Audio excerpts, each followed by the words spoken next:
Celebrating Canada's 150th birthday with a little Saturday night footy. It's Toronto FC2 and the Harrisburg City Islanders live from the Ontario Soccer Centre in Vaughan. The sun is coming out. The kids are out as well. They're excited for tonight's match, as is Dante Campbell, who will be making the first start of his TFC2 career. Hello, everyone. Welcome inside the Ontario Soccer Centre. Happy Canada Day to you. I'm Matt Nicolantonio. Terry Dunfield has been called up to work for the Big Clubs broadcast tonight, so we're pleased to be joined by Brendan Dunlop today. And Brendan, a 6-1 loss for the Young Reds last time out, so they'll be looking to add some youthful exuberance into the starting 11 with the addition of Dante Campbell. Yeah, not easy to watch the tape for them this week after that 6-1 loss, but as you mentioned, Campbell in lineup, what a day for him. This is going to be special. He grew up in the academy. He's a Brampton kid, so to get his first start, we already saw in 2 appearances for TFC2. He's really got some speed. Danny Dicchio speaks very highly of him.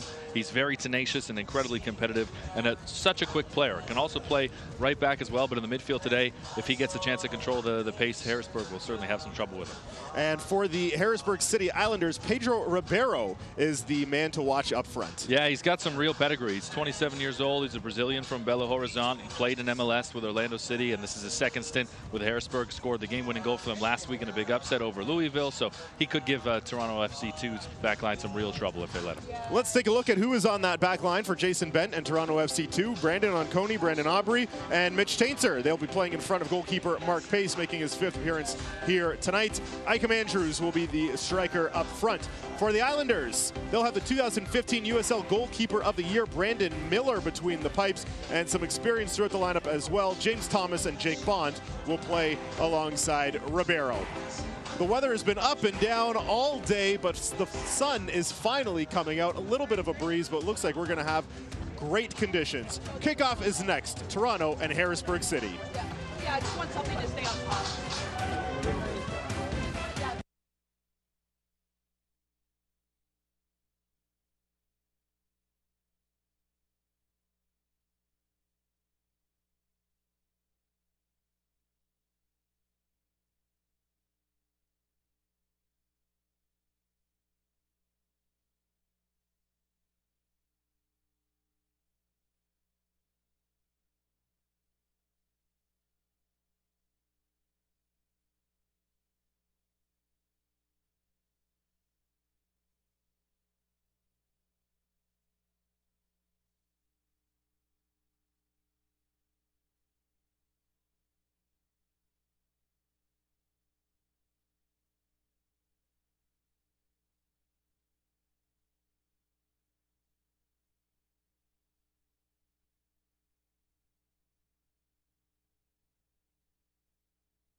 The Mini Ultras are here tonight, celebrating Canada Day on a gorgeous Saturday evening just north of Toronto. They are looking for their young Reds to pull off their 3rd victory of the season. Head coach Jason Bent looking for a bounce-back performance after last week's disappointing result in the 6-1 loss. And for the Harrisburg City Islanders, of course, their head coach is Bill Betcher. He has been with the club since its inception back in 2004. And Brendan, let's talk a little bit about TFC2's goalkeeper, Mark Pace. This will be his 6th appearance this season, and he's got some pretty good numbers as well. Yeah, as does Toronto FC in the goalkeeping department. The 6 clean sheets, he's 3rd in the league, and Pace has shown in the few appearances that he's had that he's got a real pedigree himself. A couple of years at St. Louis. Funny enough, he's left, and now a former TFC boss Precky's taken over at St. Louis. But I know that TFC2 and Jason Bent and company are very happy to have Pace between the sticks today. 2 clean sheets in his 5 appearances this season, just 7 goals conceded. And earlier in the year, he was in a little bit of no man's land with Clint Irwin being sidelined for TFC. He was the backup to Alex Bono, but happy to be back with TFC2, getting some minutes. Him and the goalkeeping tandem with Angelo Cavalluzzo. Cavalluzzo obviously having a bit of a rough night last week, but not much you can do when you play the top team in the Eastern Conference with a more youthful side that TFC2 has. Be definitely to TFC2's advantage to attack Brandon Miller early. I think an early goal in this one, and they can sit back and let it kind of play out and play it safe. That would be the best way to go about it. Jason Bent spoke about that as well. That was the formula last time they were in this building when they beat Orlando City B 1-0. It was a Jordan Hamilton 11th minute goal that got them on the scoreboard, and then they were able to defend the lead from there. Just their 2nd victory of the season, ending a lengthy winless streak. And it's kind of been the same thing for Harrisburg City this season. Their victory last week was their first since April 15th. That snapped an 0-6-4 stretch. So a couple of teams that sit towards the bottom of the standings. Toronto actually in the basement of the Eastern Conference, but teams that are hungry for points after lengthy winless stretches earlier in the year. Yeah, and Harrisburg have some real big aspirations as well. So you know, the TFC can put them under pressure real quick. And the sun has finally fully broken through the clouds here, and it looks like we are going to be able to stay dry for the remainder of the evening. We had some very heavy rain even just about an hour and a half ago. And driving up to the stadium this afternoon, I thought, oh no, what are we in for tonight? But it looks like it's going to be fantastic. Toronto will uncharacteristically be going from left to right on your screen to start the game. Normally we see them go from right to left to kick things off, but not so tonight. Toronto in the all-red kits and Harrisburg City in the dark blue kits. And we are underway here at the Ontario Soccer Centre.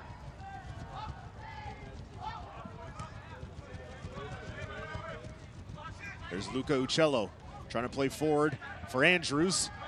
A little bit of a misstep there, and it comes back for Miller.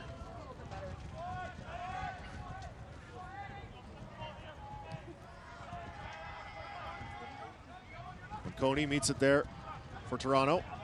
Tries to play forward for Aiden Daniels.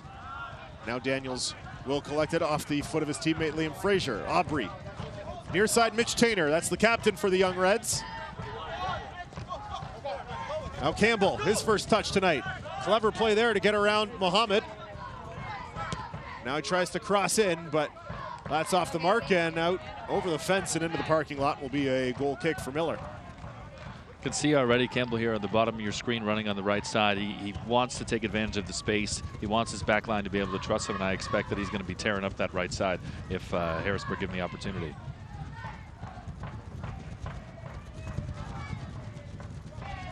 And that will be the matchup. Campbell wearing number 48.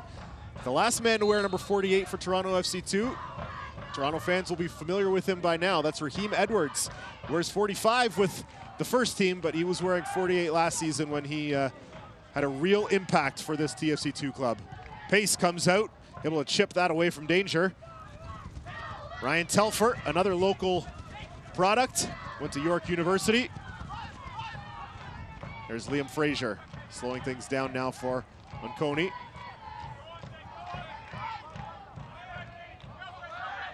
Pace whiffs on that, and it'll be loose in the area, but it's going to be Mitch Tainter who gets to it first and clears for Campbell. There's Brian James. Uccello. Campbell trying to one-touch that for Uccello, but rolls out for a Harrisburg City throw. Perhaps TFC feeling a bit nervous and certainly conscious of what happened last week. They do seem a bit shaky, and the communication doesn't seem that sharp at the back of the moment. Pace had his eye off the play there, it seemed. Fortunate that that didn't go awful for the team. This will be another throw for the Islanders. That's Abbas Mohammed, number 18. Played out to midfield. Near side taken by Travis Brent.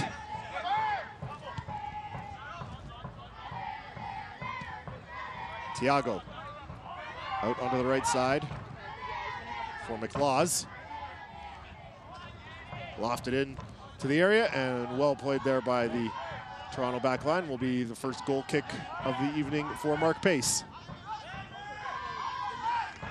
We are just over 3 minutes played here at the Ontario Soccer Centre.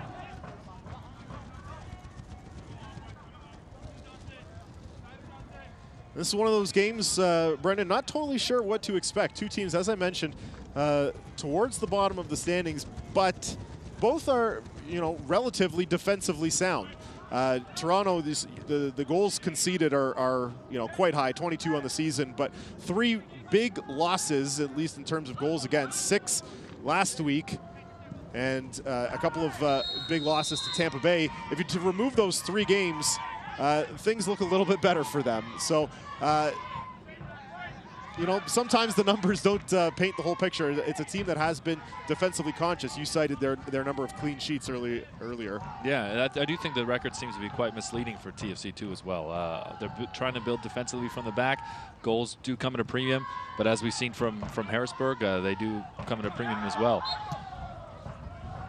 It's a handball committed by Icam Andrews. Looked like it may have gone off his elbow or his forearm as he was trying to pull down that goal kick.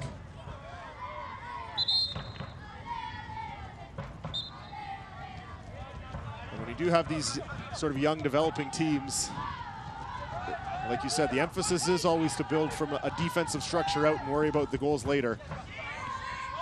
And that's sort of what Toronto's been caught in this year. There's Mohammed. Brian James chips that forward for Uccello. Uccello with a little bit of space. We'll try to find Andrews in the middle, but Andrews was not in an area to receive that pass from Uccello. Some of the younger viewers may blame any slight mistake Uccello makes on the fact that he wears black boots. He's the only player in all of professional soccer without the bright ones. How can you possibly make good plays without flashy boots? There's Ryan Telfer, reads that well and steps forward, trying to find Andrews. And again, as you sort of alluded to, the communication not quite on point yet for Toronto tonight. Yeah, that's the second time that maybe another player expected Icam Andrews to be in a different position. They do just seem a little bit rattled, not quite on the same page. There's Uccello. If they string a few passes together, create an opportunity, you'll see that confidence shift completely, and they'll be able to do what they want to do. The game plan is there. Here's Aubrey, Toronto's first-round pick in the 2017 MLS Super Draft, native of Plano, Texas. Telfer, unable to connect with Onconi, and it'll be Mark Pace out to play it for Aubrey. Tainter. Comes to Campbell. Uccello. Once again, just out of the reach of the intended target. And Harrisburg City will control.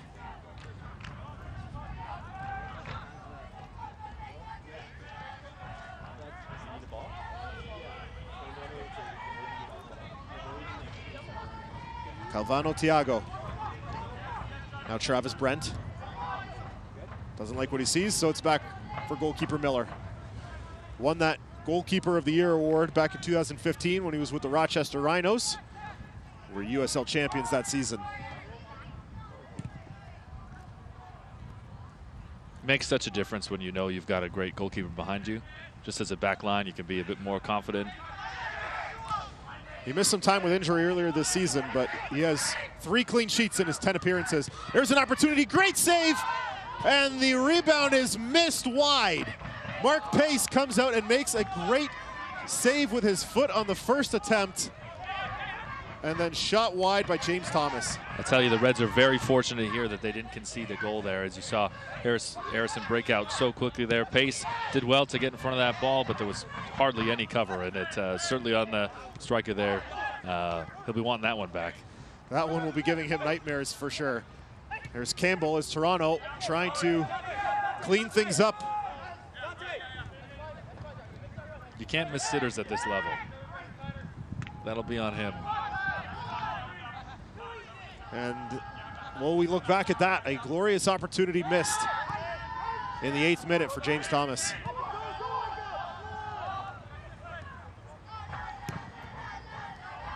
Who we should note is on warning for yellow card accumulation. So a yellow card in tonight's match will result in a 1-match suspension for yellow card accumulation. Just some housekeeping notes to get out of the way here early on. I like that. You are a fountain of knowledge. Very easy to work with, sir. That's what they paid me the big bucks for. Here's Mitch Tainter. And we certainly, we're happy to have Brendan here tonight, and we'll send our best to Terry Dunfield, who will be on the call for TFC's game tonight against FC Dallas. He likes to trade in the polo shirts for the suits, you know?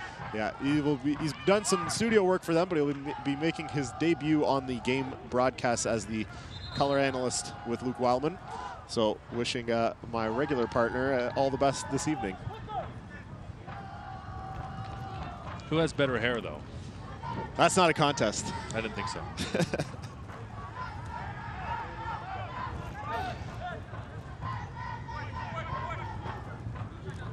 I also think Terry might just have found out that we found footage of his first goal with TFC and we were planning to use it on the next broadcast. And so he might have quit so that we don't show the goal.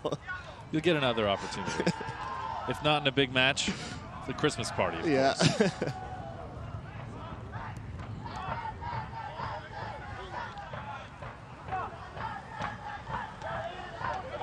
Harrisburg really allowing, I think, Toronto the opportunity to take the game to them.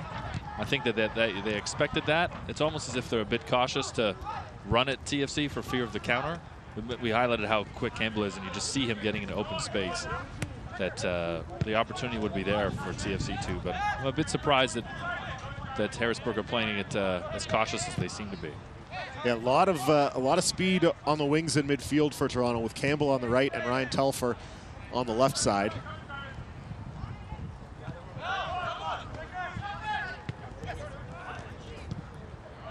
Cello for Tainer. Aubrey. Brian James. Coney. Telfer. Bumped off the ball there. And a quick counter by Harrisburg City. Mohammed trying to find Dabo. Intercepted by Uccello. And now Brian James. Andrews trying to find Uccello. Is able to get it back. Icam Andrews for Campbell.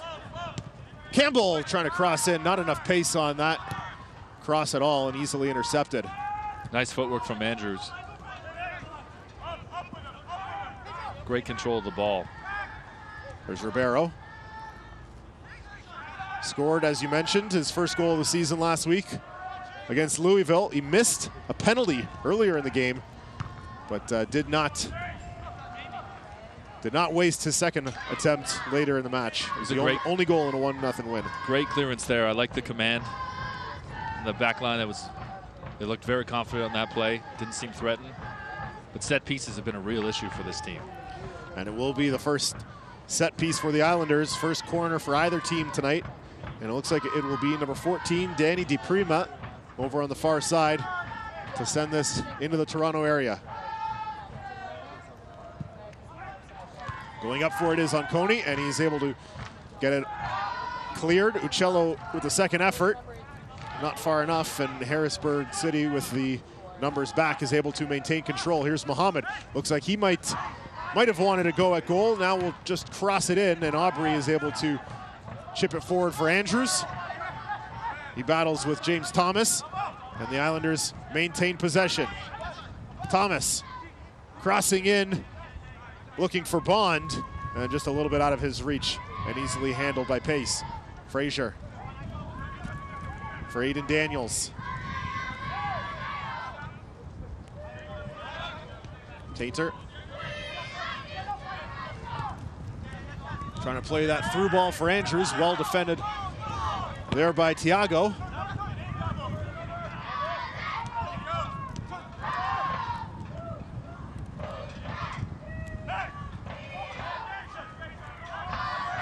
The wind for this half will be at the backs of Toronto FC too, so they'll be looking to take advantage of having that in their advantage for the first 45. Hopefully get a goal and then have to deal with working against it during the second half.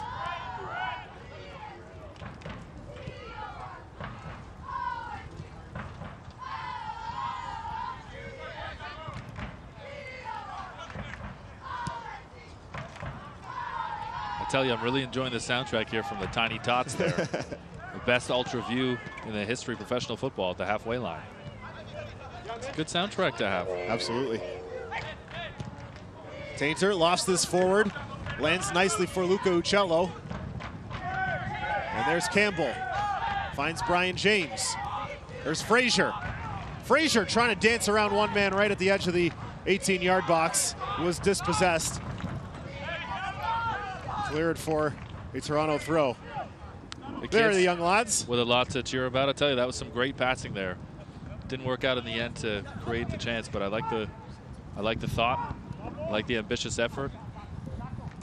They're growing into the game. And easy decision there as Liam Fraser's elbow came up and caught the Harrisburg City player. Looked like it got him right in the side of the head, maybe in the jaw. Looks like he's might be holding his eye. Hard to tell at this point. I believe it is number 12, Rashid Olabi. And the referee was right there with a great view of it. Yeah, he got that elbow up. You certainly can't let that happen. The referee's right there. Fraser will have to be careful of that. And it will go into the books. It's a yellow card for Liam Fraser. And a very easy decision for Yusri Rudolph, who is our referee tonight. His assistants are Marie-Han Gagnon-Chrétien and Chantal Boudreau. Fourth official is Jessica Patton.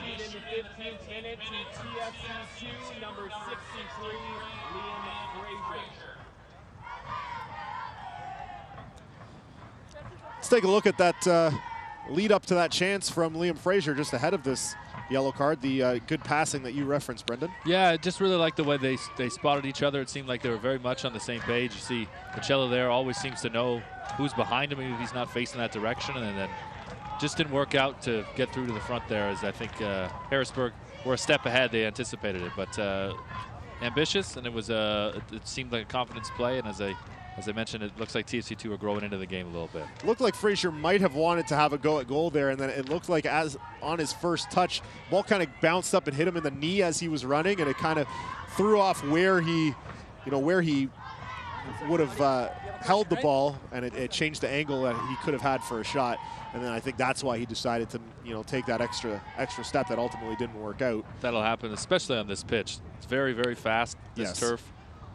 And we have not seen a lot here in the 2.5 years that we've been here. We were talking before the broadcast. We've actually not had a game that we've had significant rain during the game, but there was significant rain ahead of the game, and that will certainly influence the conditions of this pitch and make it feel even harder.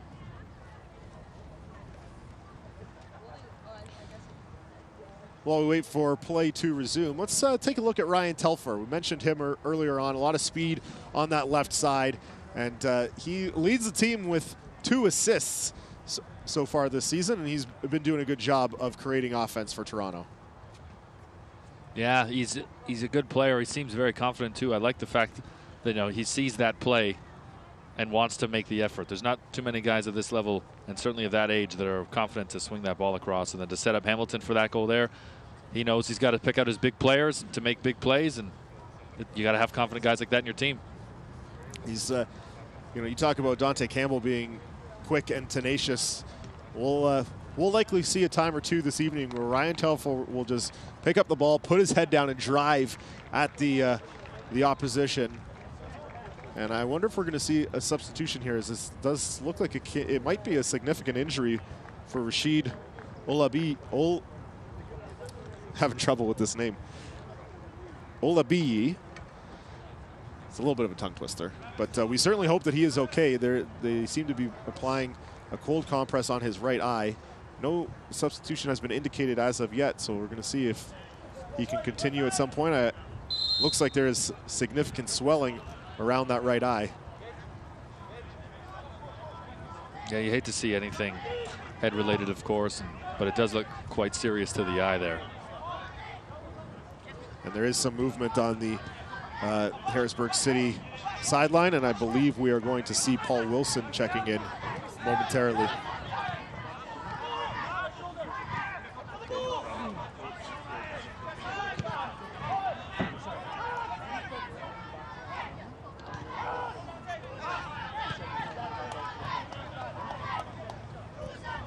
Thomas trying to run onto that. I wasn't sure if he kept it in, but it looked like it might have rolled out. But now he's committed the foul against Mitch Tainer. It'll be a free kick for Toronto. Great defending by Tainer there. He was going to play to the whistle. Looked like it just barely stayed in. But I like the way Tainer wasn't phased and flew in and got in front of it. That's good defending. Jason Penn will be happy with that. And now the substitution is official. Paul Wilson will be checking in.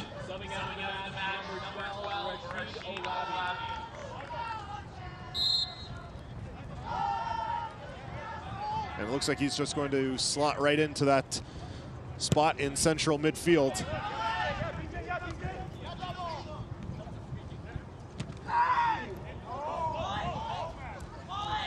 Big yelp there. And another Harrisburg City player down in some pain. That's Paul DiPrima, or sorry, Danny DiPrima, number 14.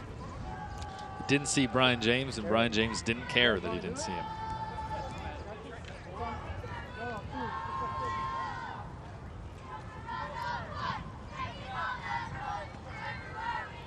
So we get another look.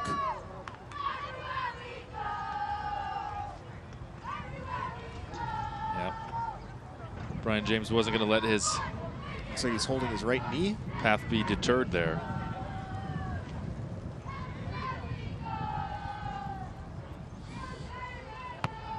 So 2 injuries in the span of about 3 minutes. Yeah, they could Harrisburg be City. a bit worried about that. We were watching DiPrima warm up earlier. He's got that brace. You can see on the right leg he's got a compression sleeve or knee brace over his right knee there. So a sensitive area. Keep an eye on, see if he loses a couple steps. He's a bit slower. Perhaps TFC can exploit the lack of pace that may come from that. So got a great shot there with the knee brace that Brendan was referencing. And that can be so difficult when you have an existing injury, to take a knock to it. That can really take a bite out. Uccello whistled for the foul there. Uccello talks with his hands more than you do. Good Italian boy from right around the corner here, Woodbridge, Ontario. 48th appearance for TFC2 today. He has been one of the mainstays over the 2.5 seasons with this club.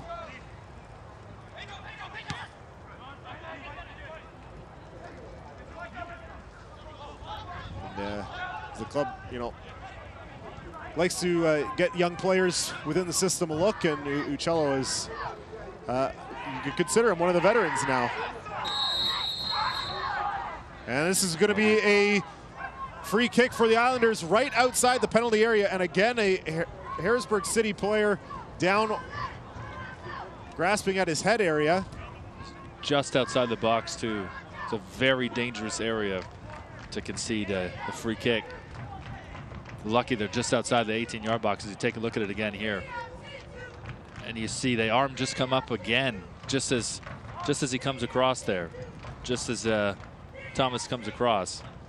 It was Brandon Onconi getting his left hand up into the face of Thomas, and this is inches outside the area. Probably a bit natural after losing the way you did last week, falling 6-1, to want to be a bit more aggressive. But you do certainly got to be careful with it. One caution now, and if that was one step in, we're looking at a penalty.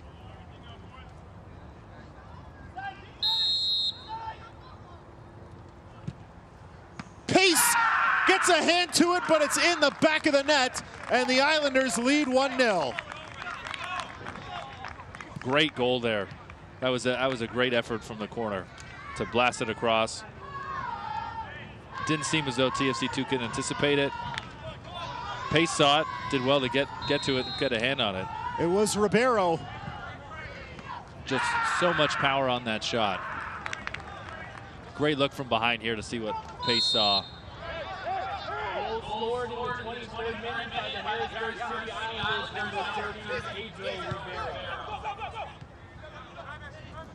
So it is a 1-0 Harrisburg City lead. We mentioned that Ribeiro had the pedigree. Certainly one to keep an eye on. I was going to say before he took it that it might be a little difficult with how close it is to the area, but I guess the angle out being at the corner of the box really allowed him to curl that in, whip it in, and just tremendous power behind the strike, and Pace got to it, but he was not able to get enough of it to keep it out. Pace had the same anticipation that you did. Well, he could hit this, but I don't think he's going to hit that. And then he's halfway through the air, diving to his right to try and grab it. Came up short. It looked like it might have been a spectacular save, but instead it's another set-piece goal conceded by Toronto. Now they'll try to get one of their own. Uccello plays it in. Aubrey goes up, but it's well defended. And it's out for a goal kick. Fans, stay up to date on the latest USL news and information from around the league. Tune into USL Coast to Coast with Mike Watts, Mondays at 9 Eastern on Sirius XM FC, Channel 85. Also, don't forget Sirius XM FC will air the USL Game of the Week. Check uslsoccer.com for dates and times. So Toronto started a bit tentatively, and now they're going to have to chase the game again as they see themselves down a goal. And for Harrisburg City, probably a picture-perfect start. As you mentioned, they were a little bit cautious in their start, but then you come on the road and you get an opportunity and a set piece and a goal, and now they control the game. It's exactly what Bill Betcher would have told his team in preparing for this match. See if you can rattle them, get under their skin just enough to force them to make bad plays or make questionable decisions. And when you give up free kicks that close with a good team, with good players like Ribeiro, you're going to get burned.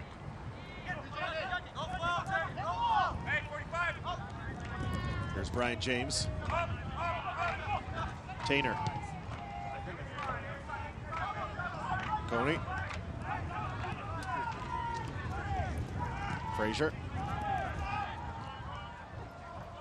The goal from Ribeiro, his second of the season, moves into a tie with Aaron Wheeler for first on the club with 2 goals. Wheeler not in the team tonight. I'm sure TFC2 were quite happy when they saw that come out, that Wheeler wasn't going to be in. Big reason Harrisburg didn't make the playoffs last year. Bill Betcher and the team president adamant that they need more players like that and more performance like that. Good play here. There's an opportunity for James, but a smart challenge there from Thiago thwarts the attack. Ball just too far ahead of him. You mentioned the rain and the effect that it has on the black and the turf here you see come up. It's very quick as it is, and it's going to make it a lot harder if it's wet. There's Campbell. Campbell takes a stumble there, and it's going to be a free kick for Toronto, and this is a promising spot for a free kick for them. Uccello likes these. You got to love a player that's happy to pick up the ball. He was trying to put it down in an area that was more advantageous for him. And this is a very similar spot to free kick we saw just a couple of minutes ago, maybe a little bit closer in. We saw him loft it pretty close to the middle of the box and trying to pick out one of his tall defenders there. Aubrey and Anconi both push forward. Ikem Andrews is in there as well. Tainter and Telfer a little bit farther back to the edge of your screen. Uccello swings it in. And what a magnificent goal for Mitch Tainter! Uccello plops it down right on his foot, and Tainter puts it in the top corner, and we're level. Great set piece by TFC2. I know they spent a lot of time this week working on defending set pieces. Well, I think some of their training worked to their advantage here. You see a great ball in, and Tainter to run on it. Very well done. He'll be supremely confident now holding down that back line after getting a goal there. Did he volley that? I'm not totally sure it hit the ground. He was running at full pace. I got to take another look at that myself. But he certainly came on that quick. He knew where he wanted to be, and he knew where he wanted that ball to be, and he put it in the back of the net. An absolutely perfect delivery from Luca Uccello, and that'll be Tainter's first of the season.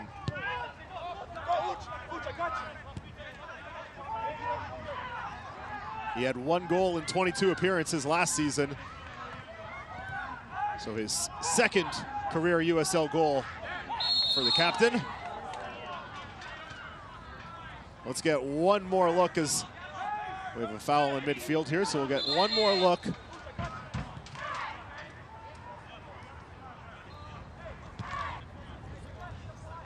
slow it down, and it is indeed a volley with the right foot for Mitch Tainter.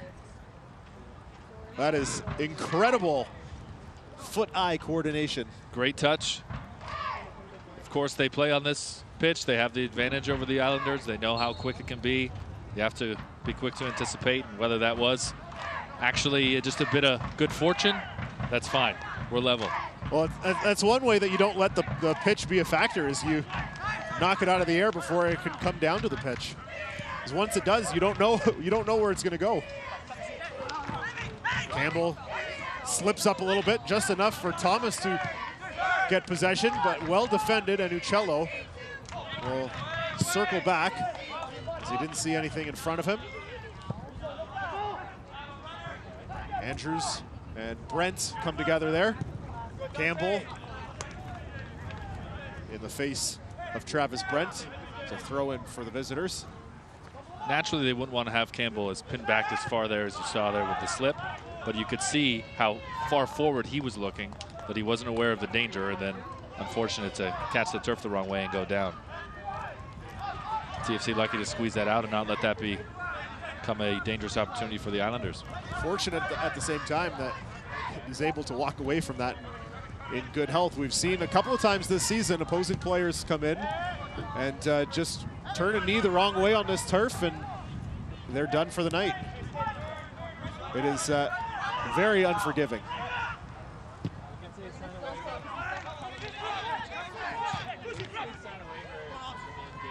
Well handled here by Ribeiro. He crosses in, and it's a second goal for Harrisburg City. Another great cross, another great play from Harrisburg.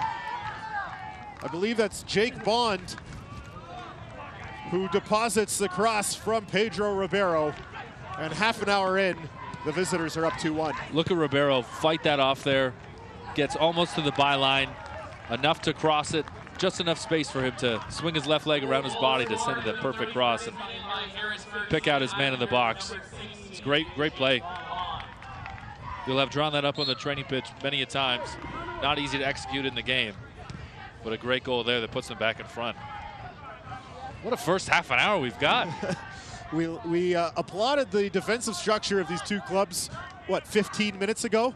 And since then, we've seen 3 goals. 2 off set pieces, 1 off an incredible effort from Pedro Ribeiro to find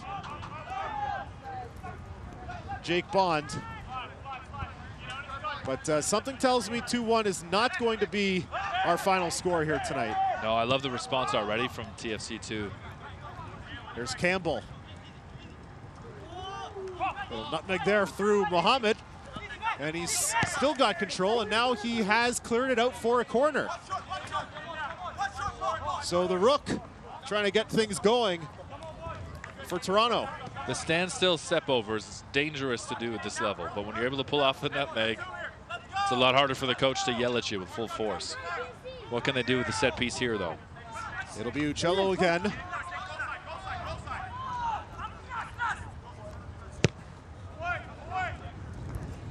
Oh, and that's headed just wide by Brandon Onconi. That was what they were looking for, and Onconi's delivery just wide. Soccer fans, Nike is an official sponsor of the USL. For more information, visit nikesoccer.com. So very nearly another response goal for Toronto as Onconi's header floats just wide. Took only 5 minutes to answer the first time.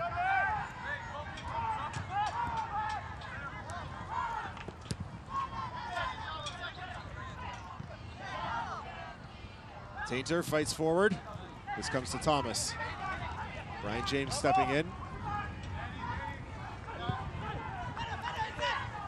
Aubrey heads forward for Campbell.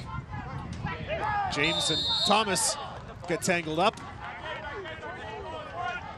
And I believe this is the 3rd or 4th infraction on James Thomas. Not difficult to see why he's accumulated a few yellow cards this season. And Tainter plays that forward a little bit too quickly for the liking of referee Rudolph. He knows who to keep his eye on now. Well, we have that information. We know the referees have it as well. Here's Andrews trying to chip it over. Finds Uccello! And it's a goal! Luca Uccello ties the game! Not how they drew it up, but that does not matter. Uccello in the right place at the right time. Great pressure from TFC2. I really like the hunger. As you saw it there. Flies in, knows that Uccello's in the box, just put it somewhere near the spot. And Uccello able to get it around the defender there, who's going to be quite upset with himself. Sloppy play from the Islanders there. But you got to take advantage of that. TFC2 doing a very good job of that right now. And with that goal, Luca Uccello, the first TFC2 player to 2 goals this season. He has the team lead, and that will be the 5th of his career after scoring 3 in 20 contests last year. Be a huge confidence boost for him. And for the team now, the fact that they didn't let Harrisburg sit with that lead for very long. 4 goals in the opening 35 minutes. Sign me up for this.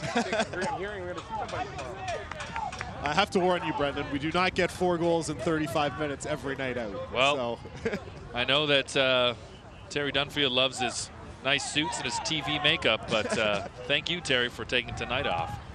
So I'm quite happy to be up here with you watching this.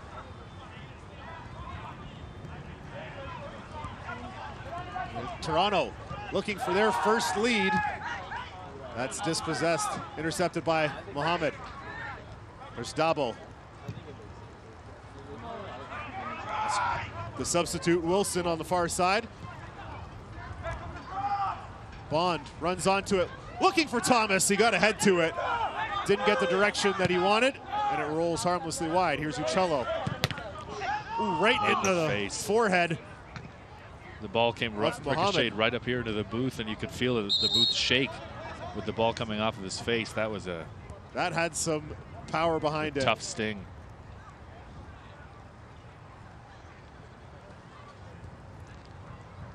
If you've ever played rec league and taken a ball in the face, completely unintentional. Uccello looking well past him, but Mohammed in the wrong place at the wrong time, unfortunately for him there.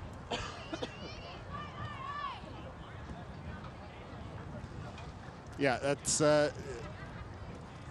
definitely stings a bit, and he will take a moment to gather himself. Looks like he's going to be all right to stay in the match, though. The trainer will give him some ice,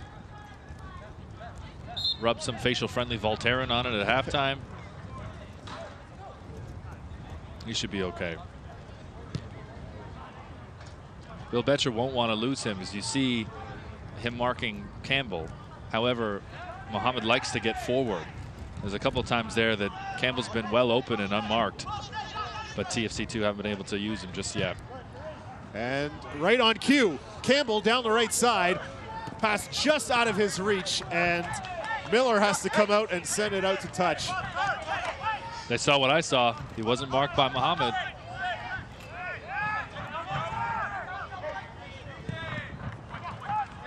Telfer finds Uccello, tries a little backheel flick there to leave it for Andrews, but the Islanders are able to get to it first. And now they're quickly on the counter. Wilson on that right side for DiPrima. Comes back for Travis Brent.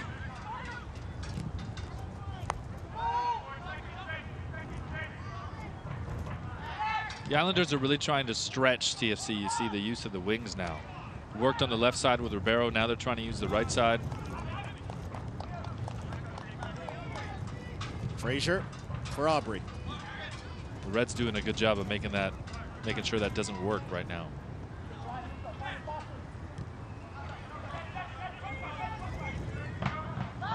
There's Aiden Daniels.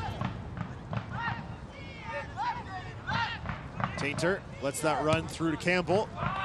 Gets to it just before it rolls out. Tainter slowing things down for Toronto. Now Aubrey.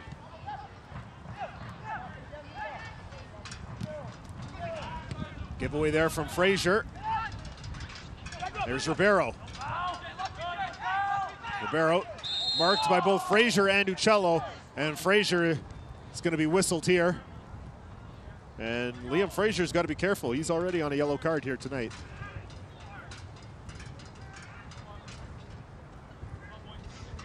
You don't want to let Ribeiro get too comfortable. You can see what he can do to you, obviously. He's proven it with one goal and setting up the other, but you got to be careful. If you're on a booking already, you can't be the one to set that message. But there's not too many guys that could stand next to Ribeiro, so.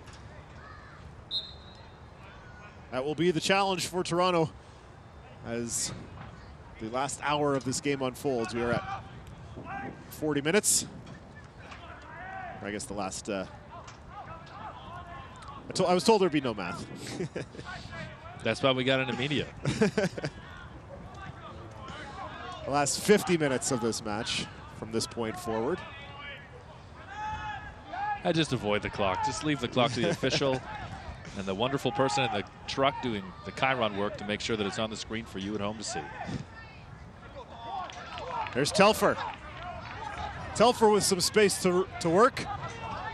Gets into the area. He'll have a go at goal, takes a deflection, and it's up and over, and it will be a corner for Toronto. I'm a little bit surprised that Harrisburg City gave Ryan Telfer that much room to operate. Seem a bit scrambled, the Islanders do themselves. I think they're a bit surprised by how well TFC2 have bounced back after conceding a goal.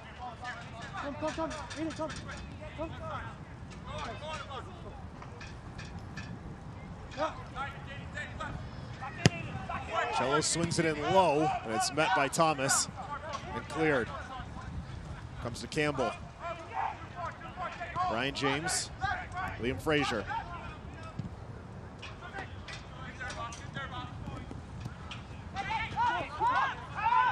Right idea, just too hard a ball for Campbell to get on the end of.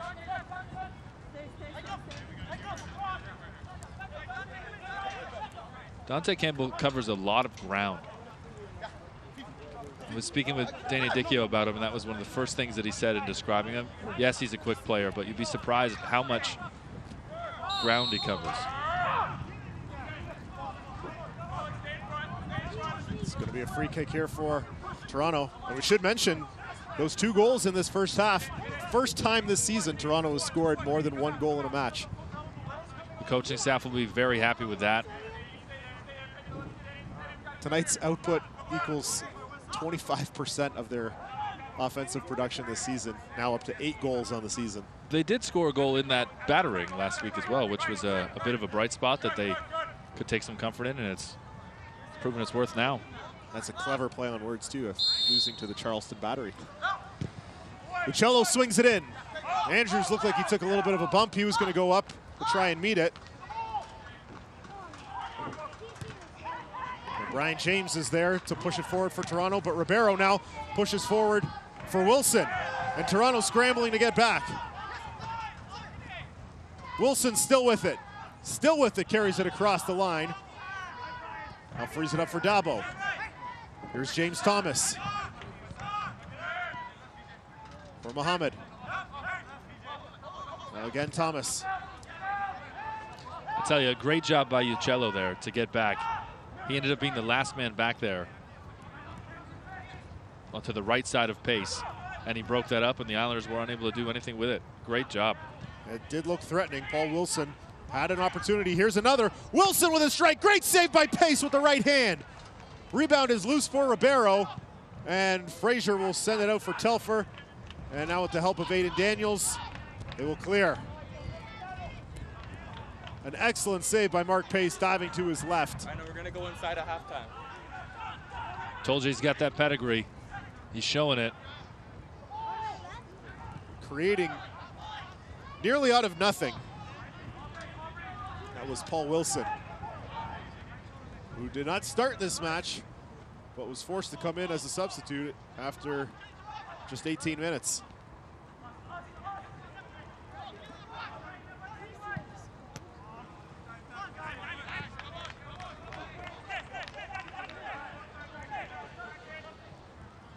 The USL is one of the most prominent second division professional leagues in the world, featuring some of the game's top talent and rising stars. Stay up to date with all the latest league news and information by visiting uslsoccer.com and follow them on Twitter at USL.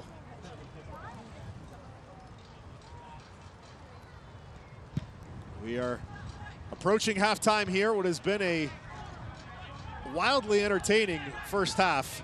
More specifically, the last 25 minutes of this first half.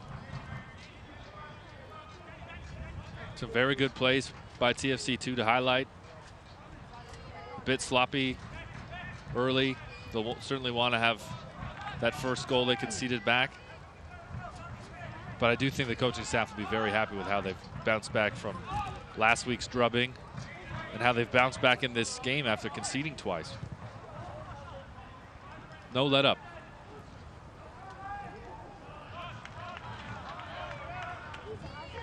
And as we reach the 45th minute, it'll be 3 minutes of added time to this first half. You don't get 4 goals in every half, and you certainly don't get 3 minutes of injury time after every first half. No, certainly not. Well, we did have a relatively significant injury that chewed up a couple of minutes, and then 4 goals that will that'll certainly do it.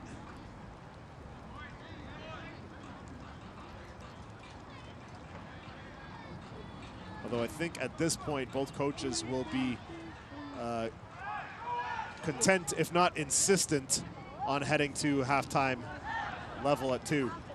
Obviously you'd love another goal, but probably not going to try and take too much of a chance at the expense of conceding late in this first half. Play it safe at this point.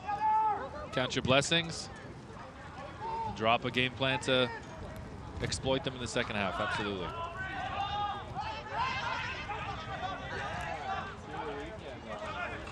There's Brent pushing forward. And takes a deflection off Frazier. Will roll all the way down to Mark Pace, where he will slow down the tempo.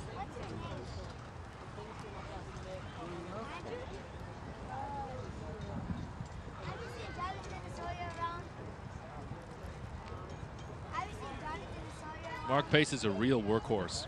It's something that they really prioritize at St. Louis. Their preseason training is incredibly extensive. And I know that he's very much appreciated as a real veteran with a strong work ethic here for the young group that he's around. I think the plan was to have him get a lot of work with TFC2 here this season, but then, as I mentioned, he was up backing up Alex Bono for a month right at the start of the season. And while he was gone, Angelo Cavalluzzo's sort of become a cult hero for his play, and he's been rewarded with more work. Great play here. Here's Andrews crossing, looking for Daniels. It'll come down to Telfer. Telfer settles it, goes to the left foot. Great save by Miller, and cleared. And Toronto very nearly taking the lead here late in the first half. That all started on the right side. We'll take another look at it here. You see Andrews and Campbell. They certainly know where each other's going to be. Very much on the same page. I imagine they work that in training a lot. And a good effort there. Great save by Harris. We know that he's going to make those stops, and the Islanders are happy to have him. Andrews goes up for the header there. Came together with Mohammed, and they're going to rule a goal kick. And Jason Bent and the rest of the Toronto players are pleading for a corner, saying that it was last touch to Abbas Mohammed. Let's see if we can decipher. I don't think Andrews was happy with the contact there. You take another look at it here, you see, yeah, it went off Mohammed for sure. That's really unfortunate. Well, that will be the halftime whistle, and a fantastic opening 45, at least in terms of entertainment value. 4 goals, Brendan, in this opening half. It was really good. As I mentioned there, TFC2, I thought, did a great job of bouncing back. Obviously, it's in their heads what happened last week. You can see that off the start, but in this game, they concede once. They quickly get it back. They concede again. They quickly get it back. I really like what I saw in the first 45. I'm very excited for the second half. We'll break it down. Highlights and first half stats still to come. A fantastic Saturday night Canada Day edition of soccer at the Ontario Soccer Centre. Toronto FC 2, And the Harrisburg City Islanders knotted up at 2 apiece. More to come when the halftime continues.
Welcome back to the Ontario Soccer Centre in Vaughan. Goals galore in the opening half.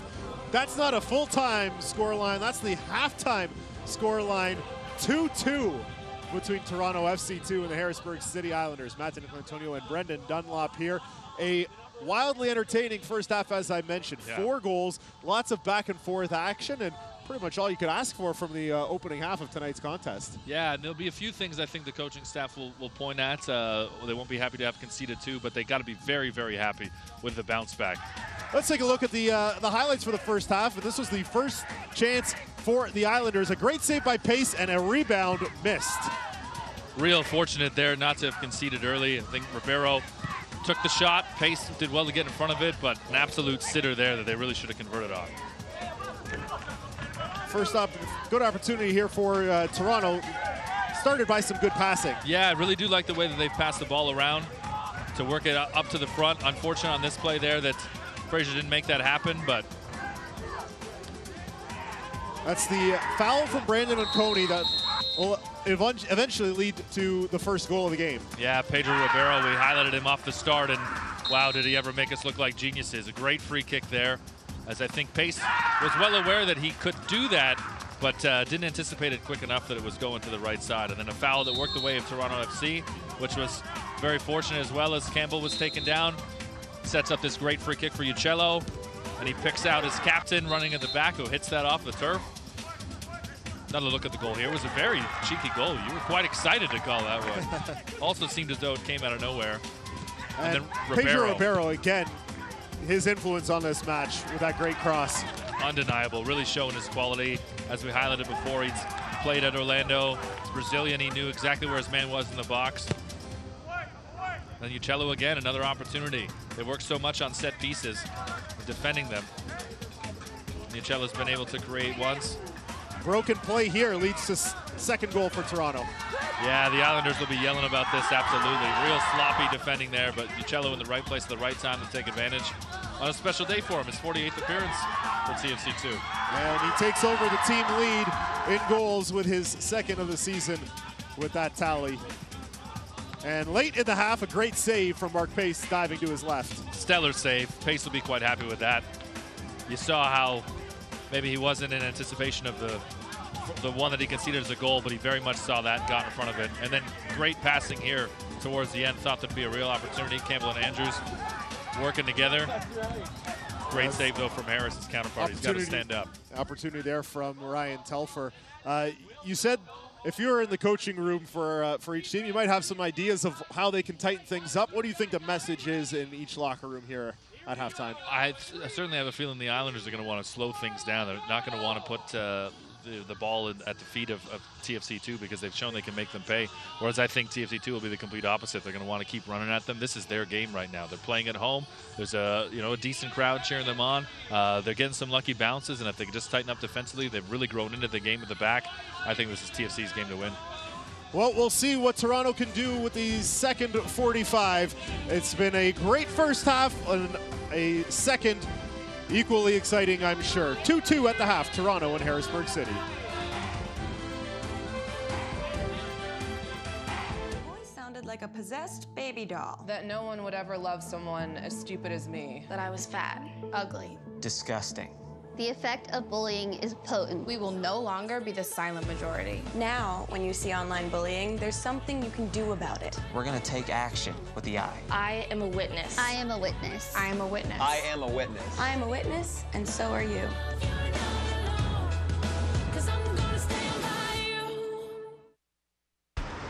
Look at you. You're at the top of your game. At work or at play, you're unstoppable. Nothing can throw you off track. Oh, hey, she's cute. Nice going, man. Things are going great for you. You've earned a night out. Good drinks, good friends. Yeah, we can go ahead and call this a good night. Wait, is that your car? Uh-oh. Not smart. Yeah, I saw that coming. Say goodbye to her. Ouch, that'll hurt your bank account. You're looking at around 10 grand in fines, legal fees, and increased insurance rates. I hope you like eating frozen dinners. Alone. Let's try this again. Smart move. Because buzz driving is drunk driving.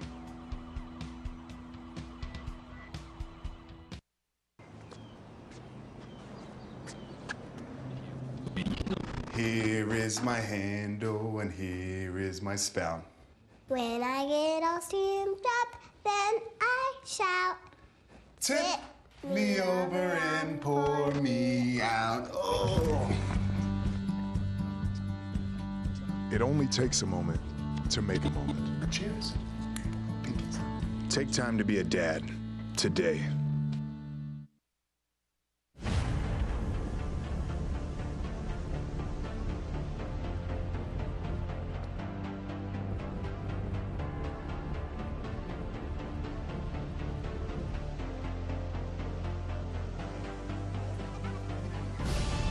We've raised the stakes. Expectations are high. Our biggest season yet will break records with elite players and future stars. Innovative technology and new homes. We're growing the game in our communities and across the nation. Are you ready?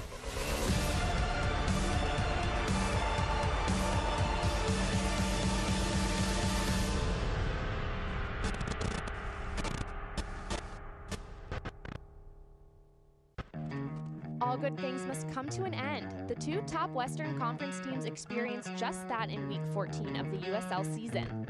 Real Monarchs made their mark in USL history with their 9th consecutive win on Monday night to start off the week where they would play 2 league games. Sebastian Velasquez played a key role in the win over Reno 1868, tallying the assist on both Monarchs' goals. But the streak would end Saturday night in Phoenix. After conceding early, Omar Bravo notched his first USL goal, finishing from inside the box after crisp passing from Matt Watson and Didier Drogba. The Real Monarchs remain unbeaten, though. In the last 10 games, they have a record of 12-1-1. Undefeated San Antonio also saw their run come to an end in front of a record crowd in Colorado Springs. 4,229 fans saw Sean McFarland get on the end of a Master Cashier free kick right before half. That would prove to be the game winner. San Antonio now moves to 10-1-4 as both teams continue to sit atop the West. For USL Network, I'm Morgan Conklin.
Welcome back to the Ontario Soccer Centre. 2-2 at the half between the Young Reds and the Harrisburg City Islanders.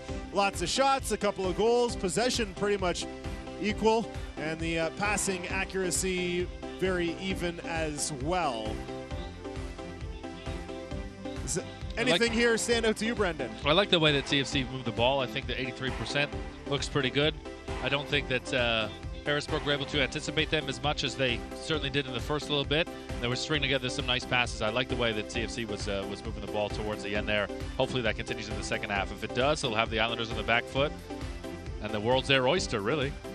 The player we highlighted for Toronto at the start of the match was Dante Campbell. His first start, you mentioned he had 2 appearances prior this season.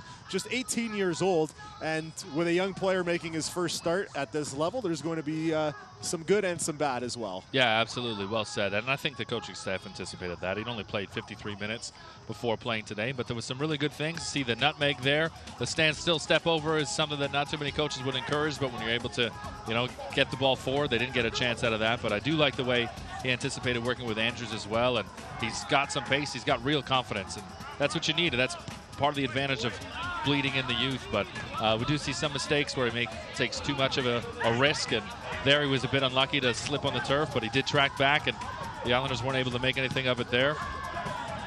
It's not all the passes are going to be perfect, but I do like the way that he's gotten into space, and I think overall he should be quite happy with his performance so far and look to take advantage of the Islanders once again in the second half. We talked a little bit about Mark Pace as well. This is his 6th appearance of the season, and a little bit of a shaky start. He'll probably want another attempt at that first goal, but big save at the end of the half, and all in all, a good performance for him so far. Yeah, and you can tell that now the back line and him a bit more communication, a bit of confidence, but you're right. It wasn't the best of starts, but that save was quite stellar there. Great look at it as he read it perfectly, gets across, flying through the air. Real veteran. He can anticipate, and that makes everyone in front of him a bit more confident as well. On that first goal, we saw in that great GoPro shot from behind the net that it looked like he was leaning to his left just as Ribeiro was getting the shot off. He was leaning to his left, and then he had to jump back to his right, and that half second is probably the difference between him being able to get to it on time and punching it out. So he'll probably want that half step back, sure, so that he can be in a better position. Hard to fault him on that, though. There aren't too many players in this league that can make that shot. Absolutely. The sun all the way out now. No clouds blocking it from view. It's turned into a really nice day. Yeah. So I'm not sure if there will be any issues with the glare at this point in the evening, but I've taken the shades out for the second half. Of course, the players don't get that benefit. We do as broadcasters. A little bit of wind, maybe not quite as much as there was at the beginning of the game.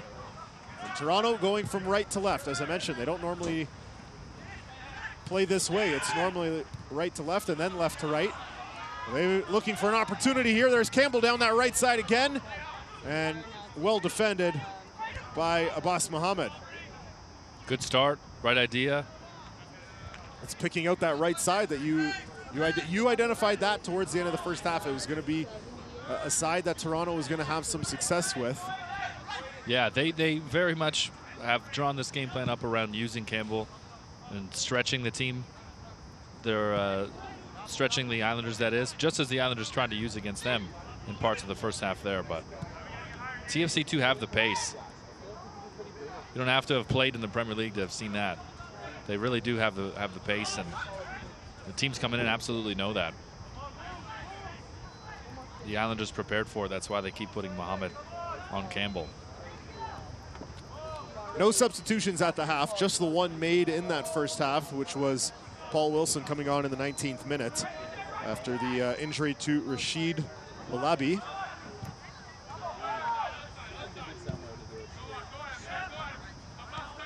Four goals in the opening half. How many will we see in the second?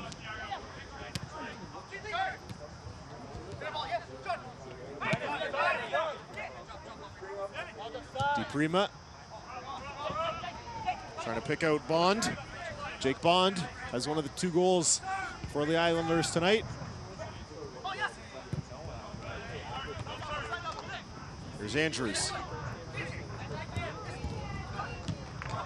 Andrews did very well there to keep hold of the ball.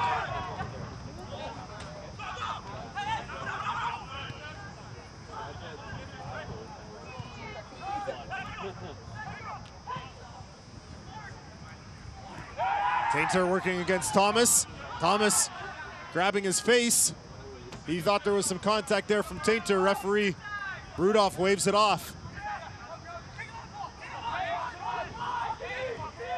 Have to wait there for Thomas to get back on side. There's a strike. Great save on an own goal. Bond got the shot off pace, made the save. And it's put in, I believe, by Brandon Aubrey. It's really, really unfortunate, as Aubrey was just running back at full pace and just threatened by the player behind him, perhaps. He didn't realize how much time that he had or what position he was in. Yeah, he thought that there was an Islander right on his tail, and he just took a bad touch. The ball came up off that hard field. Really unfortunate. The Islanders ahead again.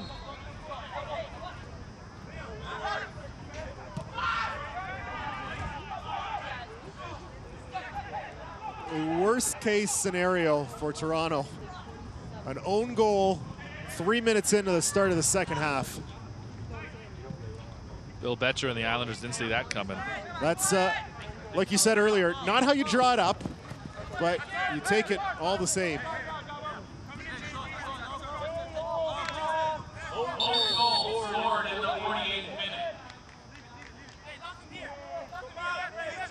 I think Toronto thought that they had won the throw in here, but the referee awarding it to the Islanders. And that was that play. You know, we're going to focus on Aubrey putting it in, but that'll be another play that, you know, Jason Bent won't be happy with how that play developed. You win the ball away, Tainter wins it away from Thomas, and then Wilson has to wait. He couldn't play it through to Thomas because Thomas was onside, so Wilson only has one option to keep going forward, swings it out wide. Pace forced to make a good save that he probably shouldn't need to make in the first place. Yeah. Yeah, completely overlooks what was a very good save from Pace. He read it well, but you can't be scrambled the way TFC were there, and it really followed itself through all the way to an unfortunate own goal. So if Toronto are going to come away from this match with any points, it will require a third goal to be scored.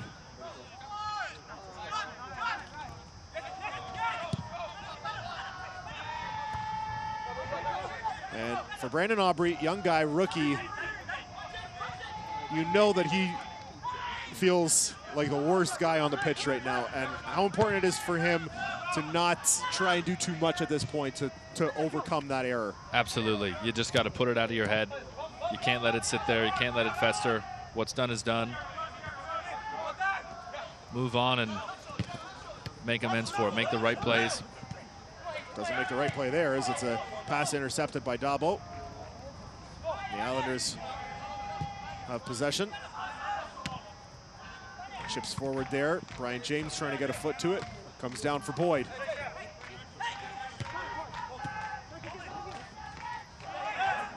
Marconi. Telfer just able to keep that in. Daniels. James. Daniels. Frazier.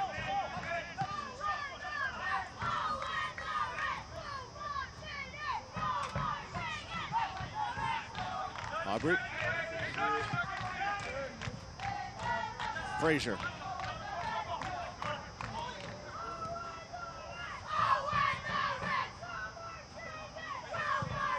The third goal for Harrisburg City has not dampened the enthusiasm of the young Ultras out there.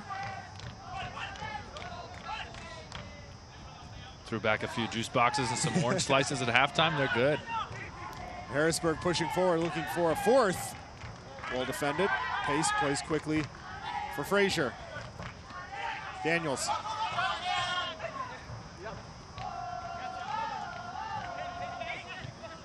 Daniels there for Frazier. You can see the Islanders doing a very good job of marking up here. When TFC do get possession of the ball, they don't have many opportunities to go forward.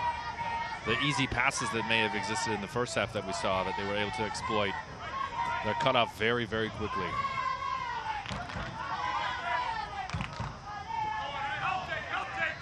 Telfer pull this down. Out on an island a bit there. Now finds Frazier. One touch from Daniels, back for Frazier, a little bit out of his reach. McLaws plays forward for Ribeiro. And Coney strips him. All the way back for pace. And mishits that a little bit, and Tainter has to bail out his keeper. And Coney. Tainter.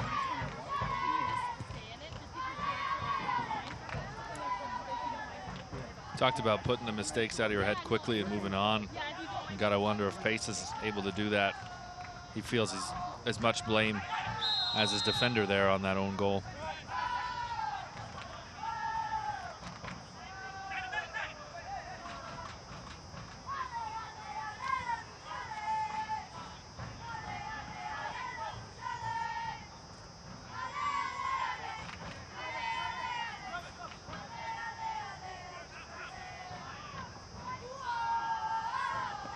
Should pass along to the TFC2 fans. The starting 11 for the first team in Dallas tonight has come out, and Oyvind Alseth, who's played a number of games here with TFC2, will be making his MLS debut tonight.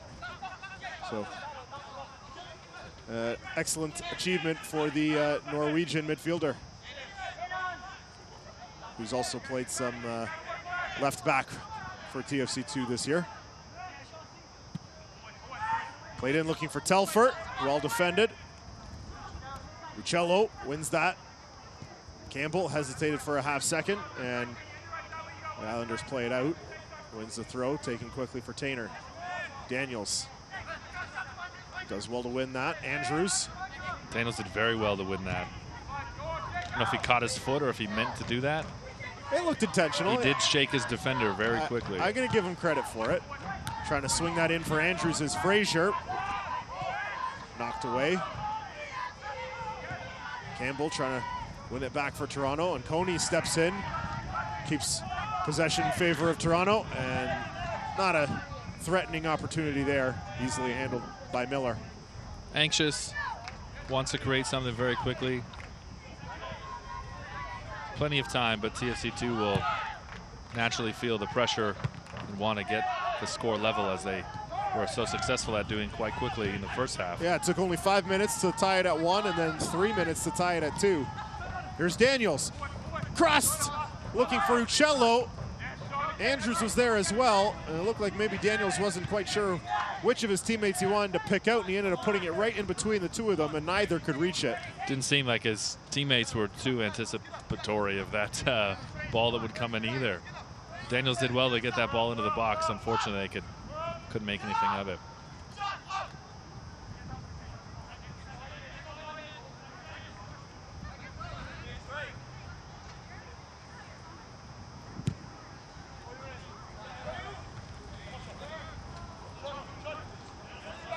McLaws.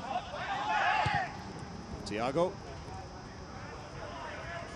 Out to the left for Thomas. Defended by Campbell and Tainter.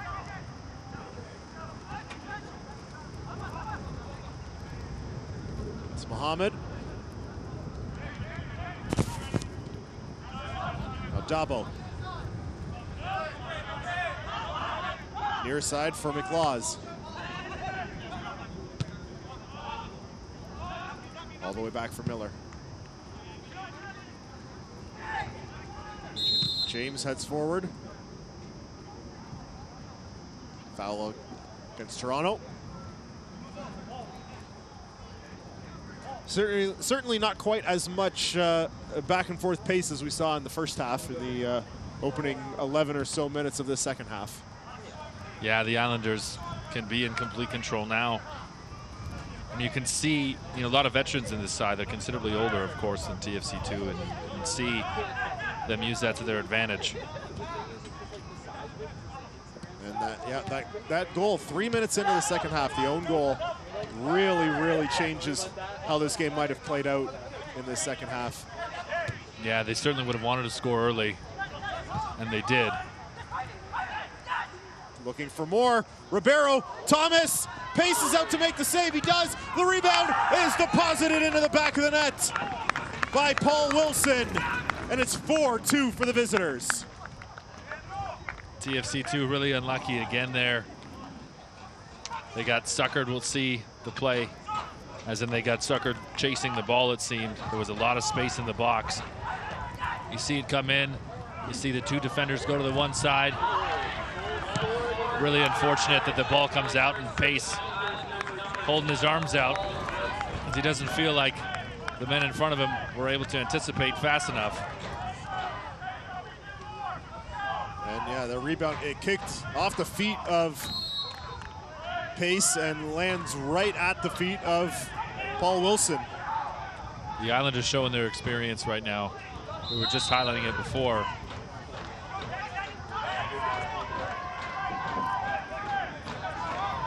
That's the second goal of the season for Wilson.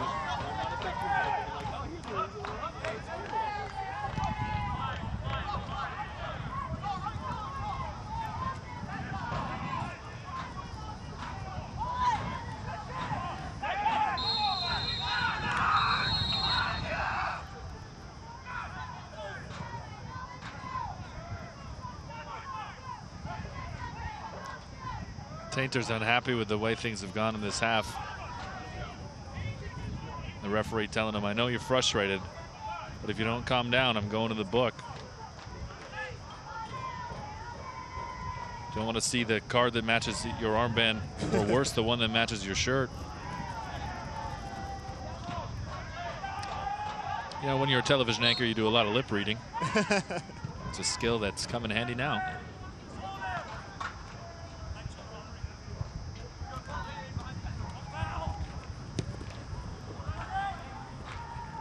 There's an opportunity in the box for the Islanders, but cleared by Toronto. There's a couple of touches. Look like Ribeiro might have a go at it. Aggressive challenge there. And it's a yellow card for Calvano Thiago. The referee saw that happening before even maybe Thiago did. And Andrews is the injured player, holding his right ankle.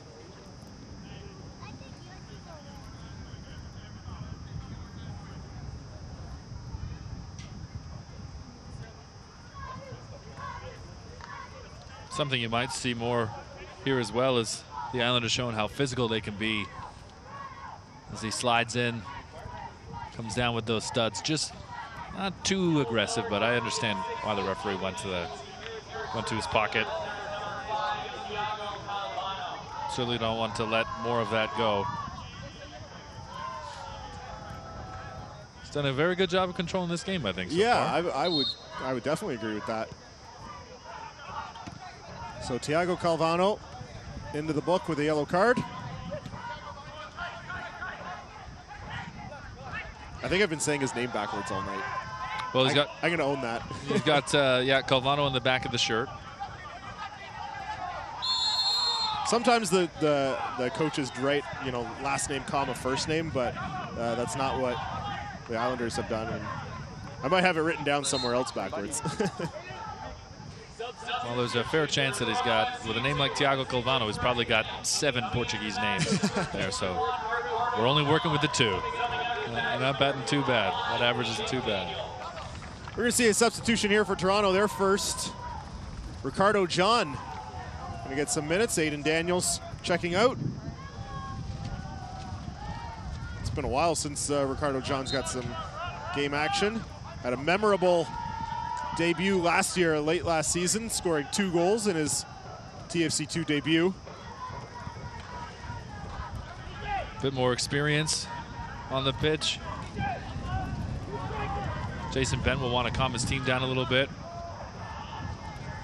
Scored 3 goals in 4 matches last season. He's got a bit of a scoring touch. He can certainly use that now in this last half an hour.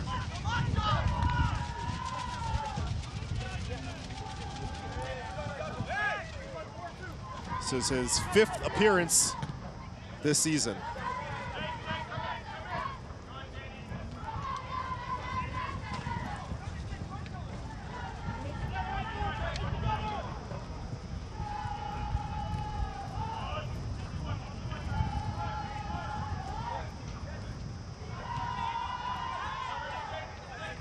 Coney, Telfer,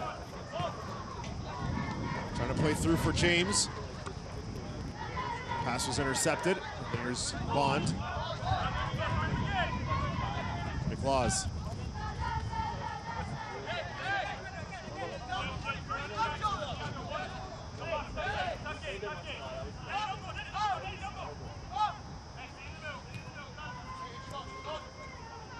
The Islanders have really adjusted well defensively here.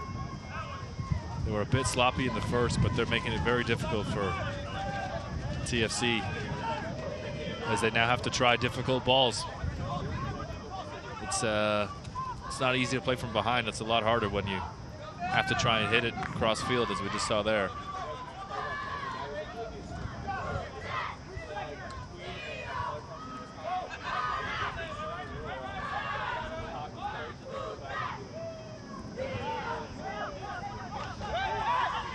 Here's Aubrey.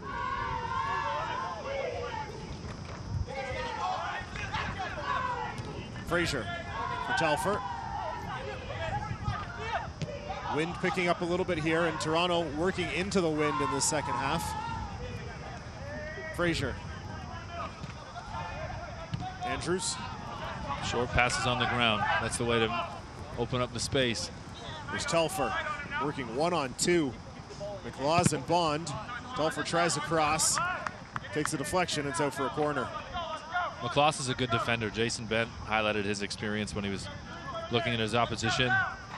Said they could have trouble with the Islanders right back, and he's looked sharp. Hasn't been too tested.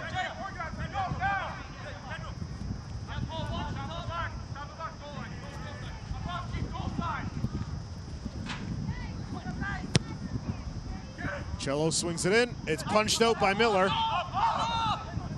Tainter. Cello will have a second go, and this one curls right to Miller, which he will catch and slow things down. Right idea by Uccello, though. Ball was a bit higher than he would have wanted. But that was absolutely the right play to attempt there.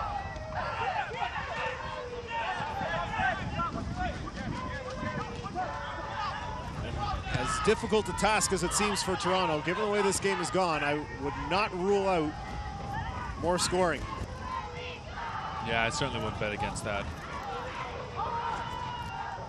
Not that I'm a gambling man, just in anticipation of the remaining 24 minutes here.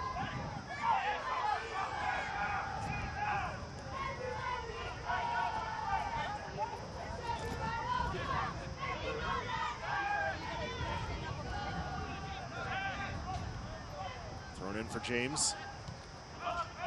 That throw-in from Campbell is one of the few touches he's had in this half. The Islanders have done a great job of shutting down that side. They've kept the ball in the bottom half of your screens and closer to us here in the box for the majority of this half. Andrews. Good job by Andrews there, but well, it looked like I think he was a bit too anxious once he had the ball. Looked off his foot like it was going to be well into the stands, but wind to his advantage, I think. Yeah, I think so. There's Frazier. Uccello. Uccello has some space to work. Finds Telfer out on the left side. Telfer crosses in. It's headed. Comes down to Uccello. Frazier with a strike and never had a chance and curls wide to the right. Fans, stay up to date with the latest USL news and information from around the league. Tune into USL Coast to Coast with Mike Watts Mondays at 9 p.m. Eastern on Sirius XM FC Channel 85. Don't forget, they will also air the USL Game of the Week. Check uslsoccer.com for dates and times.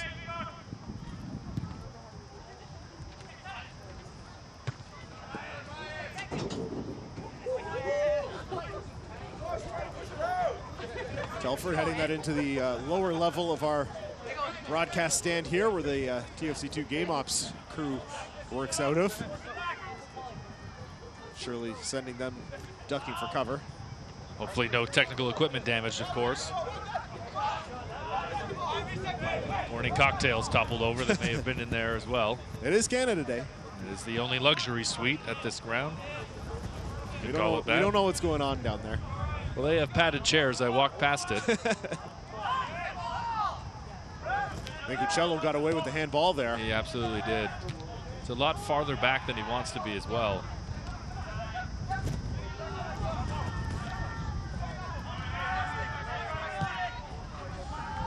Mancucello would be a player that I would love to see. You know, sometimes they have it at the major international events, as this is going to go out for a goal kick. The map of the distance covered and where he runs throughout the match. I think looking at his map would be fascinating. Yeah, he'd certainly have a very concentrated heat map. As would Campbell as well, particularly in that first half we saw. If they can get him into the game more, TFC2 could have a chance of creating something, as they were absolutely able to the first half. St. Andrews worked great. The difficulties of being a young player, once you show some of that skill, the opposition is going to make sure to do whatever they can to neutralize you. Now it will be up to him to assist in freeing up some space for himself using his teammates.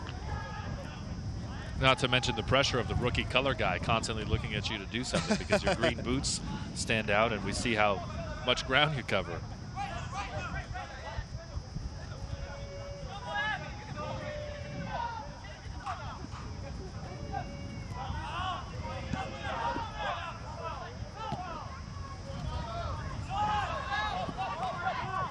Marconi gives it away to McLaws. Dangerous space. Now Ribeiro, well defended by Frazier. Ribeiro gets it back again, fighting with Telfer, and Telfer wins it free. Plays it for Andrews. Nice forced turnover, but they give the ball right back to the Islanders. You can't do that. Andrews trying to let it play across his body, and he got it with his right boot as he was turning and played it much farther forward than he would have liked. All that hard work to take the ball off Ribeiro completely wasted there. Now you're chasing the ball again. That's how the clock goes by so quick. That's exactly what the Islanders want to do. Frazier, so we're down to 20 minutes remaining. The Islanders, on the strength of 2 second-half goals, one an own goal, and one from Paul Wilson, have the 4-2 advantage.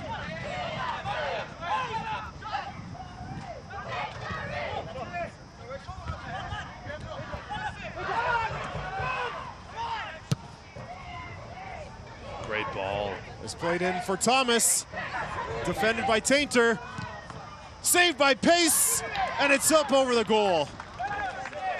Danny DiPrima was running in on that left side and forces an excellent save from Mark Pace. Great save by Pace. As you take a look at it again here, you see how he was able to anticipate that and essentially bail out his captain as well. He probably should have done better marking his man. Another good opportunity from Harrisburg, but TFC2 not letting them capitalize on it. Second substitution for Jason Benn's side, Julian Dunn will be coming on.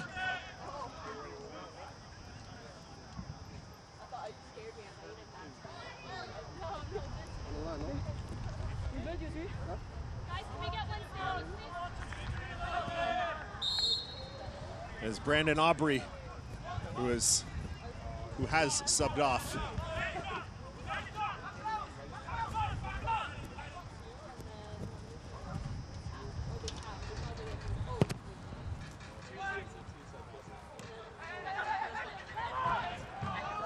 And this is the TFC2 debut for Julian Dunn.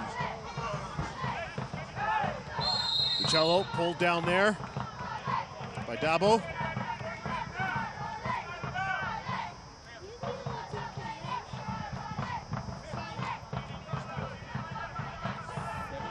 You know what I did not notice until today? What's that? I think I got allergies.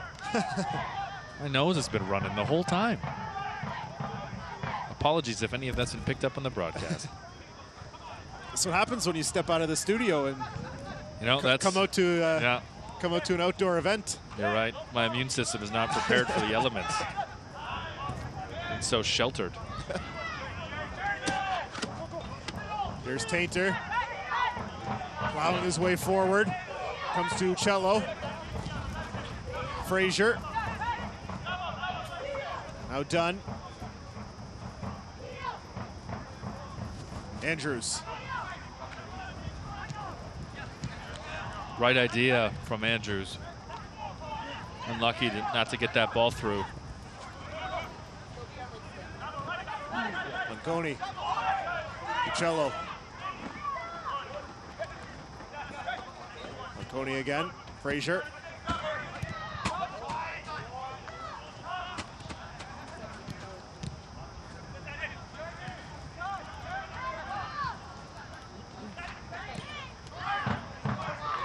Frazier.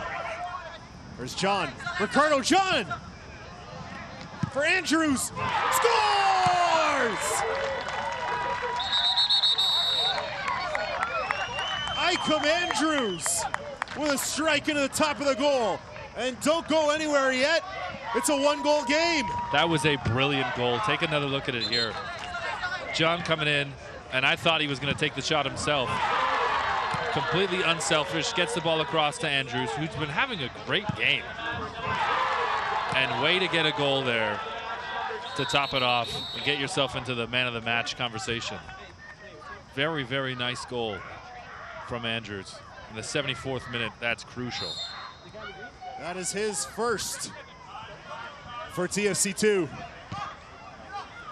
Don't turn this stream off, people. There's a lot of football left. 15 minutes to go. Toronto now down by just a goal.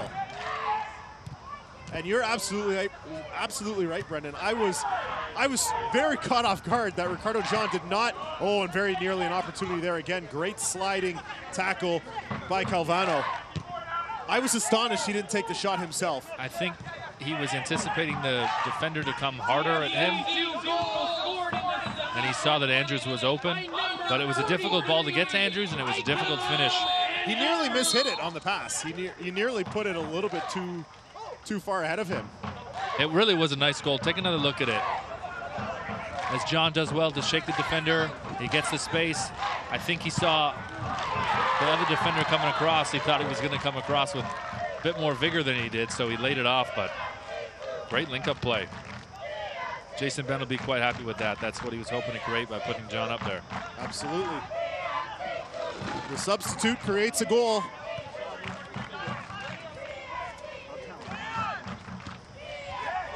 There's Frazier. And that goal has reinvigorated Toronto, who had started to look a little bit flat with the 2-goal disadvantage.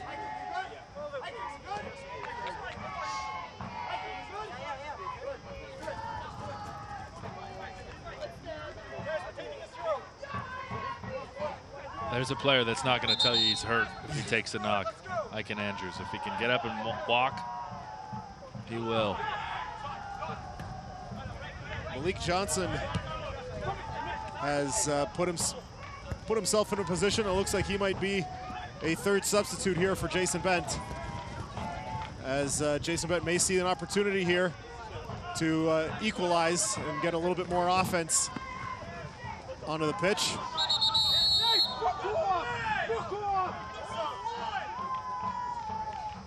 And Ricardo John not happy with being told to wait up.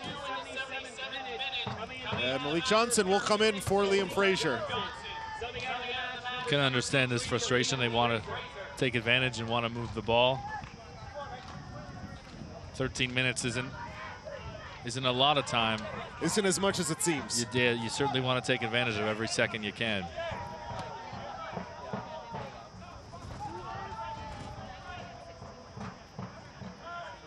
However, as we say in Portugal, calma.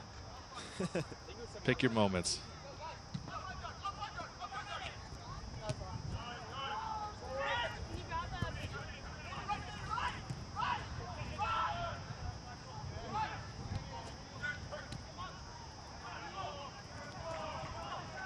There's Julian Dunn. Using Campbell on that right side, finally. Unable to do anything with it. They are certainly shading the coverage in that direction, to borrow an American football term. Oh, that was a nasty kick out. And that's going to be a yellow card, and that is James Thomas being shown the yellow card. Here's another look at him there. Not as nasty as it looked in real time. Substitution here in the Harrisburg City Islanders in the 78th minute. The Islanders going to their bench now.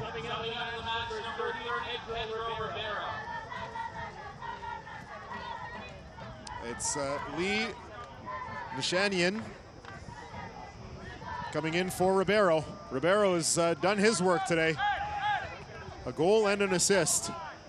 He'd signaled to the bench about 5 minutes ago. It looked like he slowed his pace as well. As Ribeiro just came off here, he's kind of holding his lower midsection there. I wonder if he took a knock to the stomach. Maybe some cramping. He certainly got his paycheck's worth today. Yeah. What a player. Cello plays that low and just misses. Good opportunity from Uccello again. Soccer fans, Nike is an official sponsor of the USL. For more information, visit NikeSoccer.com. See just how close Luca Uccello was on that free kick. Didn't miss by much, although Miller was positioned well. If he had got it closer to goal, Miller would have been able to make the save. I really do like the way Luca Uccello takes command of those set-piece opportunities. The Islanders couldn't anticipate whether that was going to be a pass or a shot in itself. That ball did come out, so it'll be a throw for Toronto. And just to tie up that bit of business, James Thomas with the yellow card. He was on a warning today for yellow card accumulation, so he will be suspended for the next match.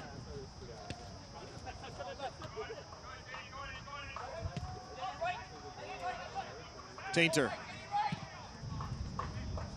Long ball looking to pick out John. Well defended by McLaws. On Coney for Johnson. Tainter. Julian Dunn. He's taken over that right back spot. Mitch Tainter sliding into the middle with Aubrey being subbed off.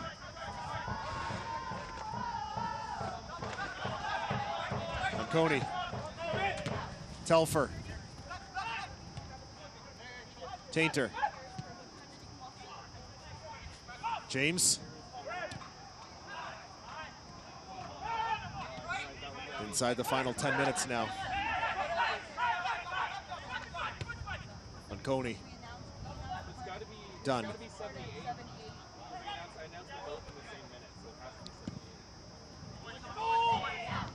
Looking to pick out John. He's been calling for the ball for the last 45 seconds. And he doesn't, oh, he's just getting the ball. I thought he was going to say he didn't realize that it's, he'd been whistled. I thought he wanted the ball for the throw-in, but he was just trying to get it. I thought he did as well. He's just trying to get it back in play quickly so that they don't have... I thought it was a red throw. A little bit of cramping here for Brandon Onconi. He's being stretched out by clearly assistant medical therapist Ryan Telfer. You got to be versatile in this day and age.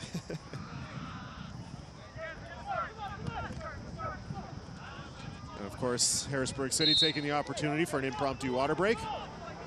Now being urged by referee Rudolph to restart. Onconi for Telfer. Bit of a heavy touch with those CR7 boots. Telfer wanted to go the other way. He didn't want to go back. There's Campbell. Andrews. Uccello. Uccello plays in for Campbell. Campbell will look to cross here. He does. And it's sent out for a corner. Over the fence and into the next field.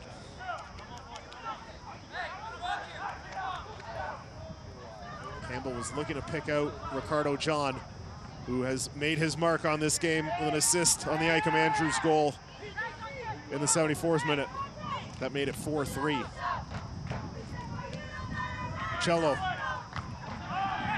Dunn was going up there, and I think he got a piece of, is that Calvano? Yeah, it looked like a clattering of heads here from this point.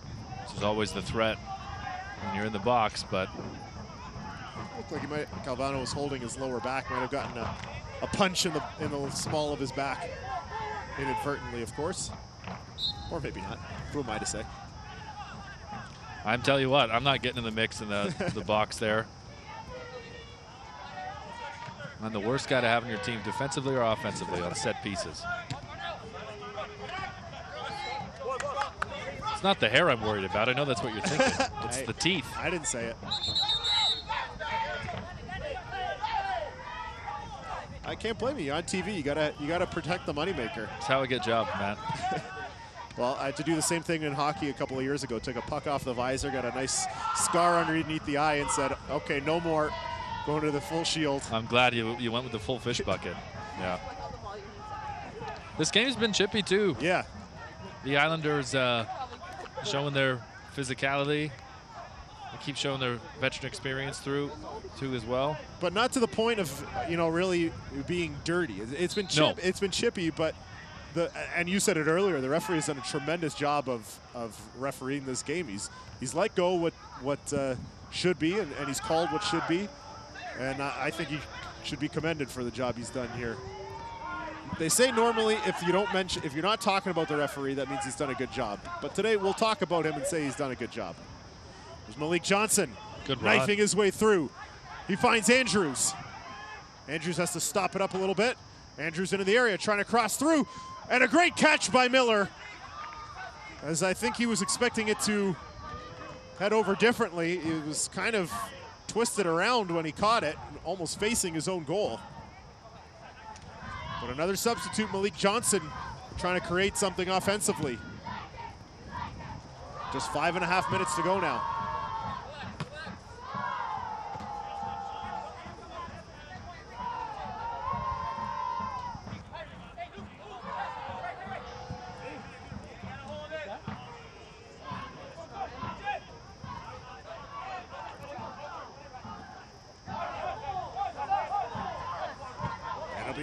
This will be a Toronto throw.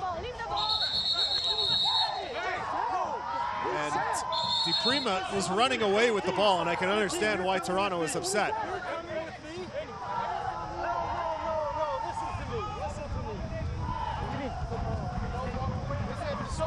And a little bit surprised that he's not going in the book here.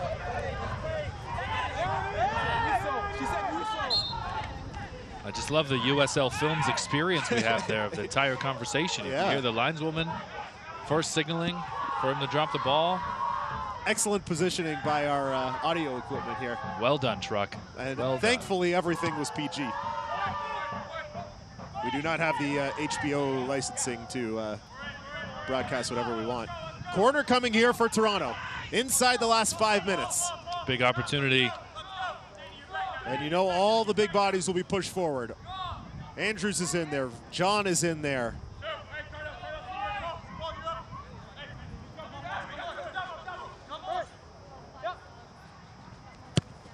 Uccello delivers. And right to Miller. He'll want that one back. A little bit too close to goal there.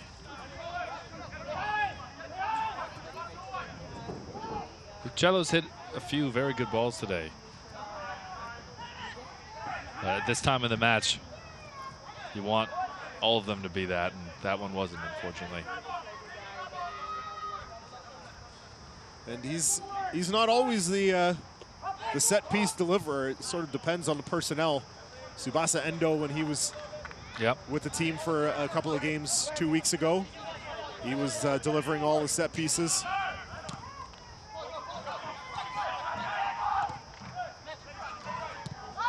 Tainter. Oh, offside flag is up. Andrews was in behind. Unlucky there. The line. I think they played him into an offside position. They did, yeah. So he sort of threw his hands up, as like saying, I had no idea where I was. He didn't spot it, but the lineswoman did, as did that Islanders back line.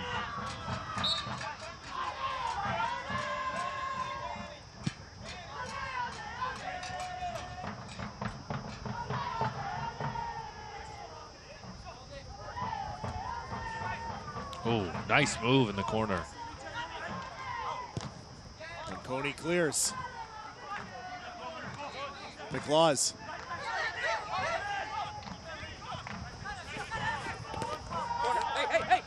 Mashanian. And it's out for a goal kick.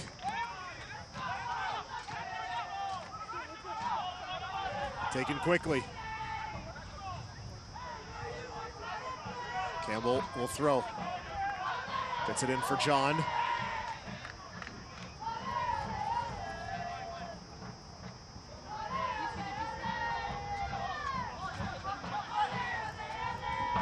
Final 100 seconds until whatever time is added on.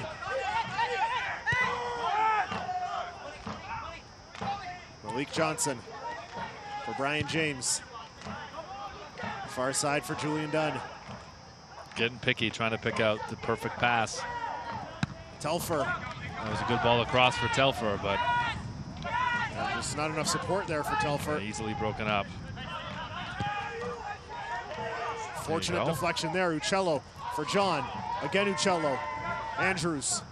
Uccello once more. We'll send it out wide for Campbell.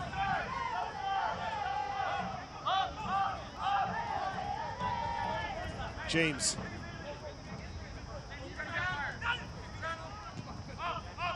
Tainter. Good ball. Lofted up for Campbell. Dunn.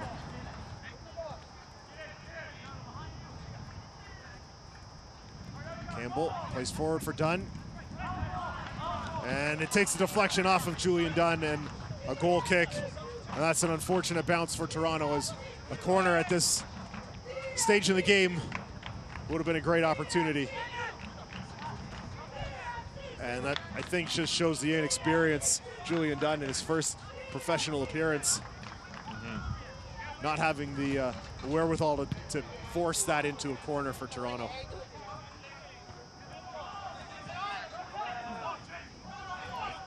There's Telfer. Telfer with some speed. Good defending. And that ball's out into the forest. With the deer.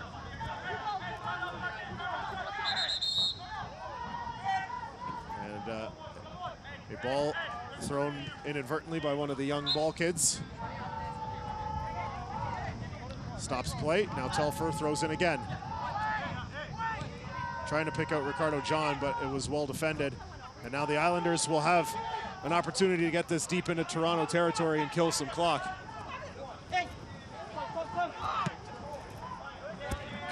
Good job there. That was DiPrima with an excellent bit of work there. 5 red shirts to send it on them. They still have possession. It's Thomas now.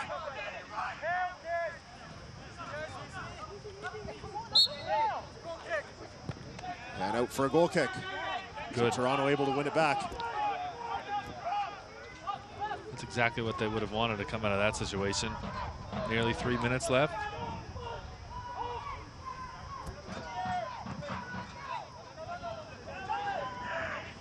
James heads forward.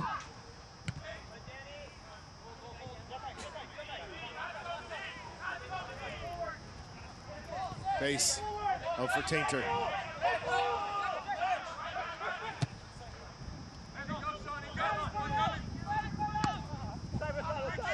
The wind caught that ball. Yeah.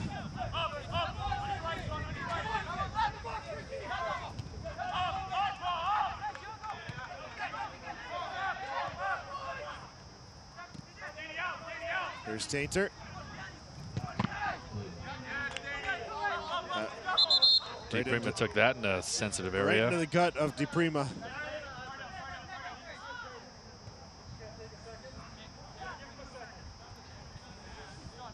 I think he may have taken that right into Terry Dunfield's, actually.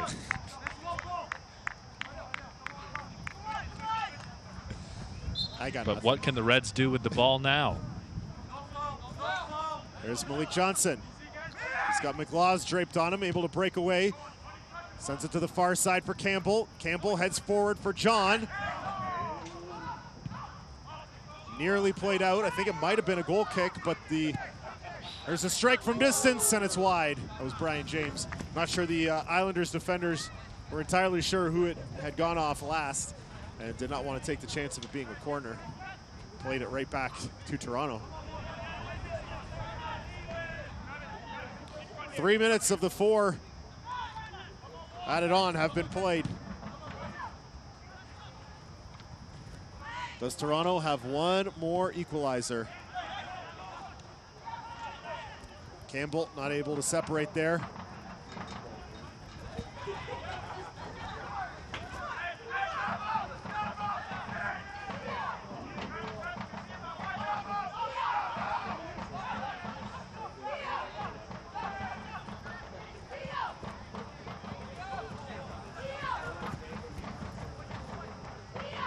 Andrews, Johnson. Johnson able to play it up for Tainter. Under a minute, under 30 seconds now. James, Uccello. Wide for Andrews. Crossed in, headed, Johnson. Johnson puts it wide on his second attempt. Great chance. Everything seemed to fall right there for TFC2. Except the location of where that was placed. And that should just about do it. And there it is. There's the full-time whistle. A back and forth affair. The Harrisburg City Islanders come on top with a 4-3 victory. And for Toronto, they fall just short, Brendan. It was a thrilling game. I think there'll be a lot for the coaching staff to look at, a lot of positives. It's a really good learning experience, matches like this. Unfortunate they come out of this without anything and couldn't at least take a point, because they were very deserving of one in the second half and showed a lot of fight, a lot of bounce back, a lot of positives to take away from a tough loss today. After just 6 goals all season heading into today's game, they score 3, but it's not enough. A 4-3 defeat on Canada Day at the hands of the Harrisburg City Islanders. We will be back to wrap things up right after this. The final from Toronto, 4-3 for the visitors.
Canada Day at the Ontario Soccer Centre has come and gone.